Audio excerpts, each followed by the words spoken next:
Hello friends, welcome to the channel How to Discover. In this video, I am going to tell you how to fix the problem of Instagram DM not working.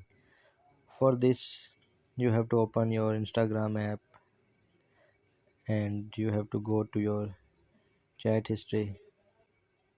If you are receiving the notifications of messages and you are not be able to see the messages or chat with the person, then you have to come back and open your mobile settings. There you see the app management, click on it and you have to open the app list. Now you have to go to the Instagram and now you have to go to the storage and cache and clear all the cache.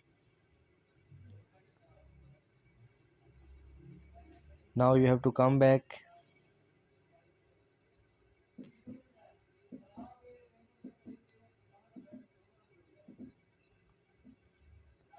and open the Instagram app and go to your messages. There you can see that Instagram is showing the whole history of your chat. I hope you understand the video. Don't forget to like the video and subscribe my channel. Thank you.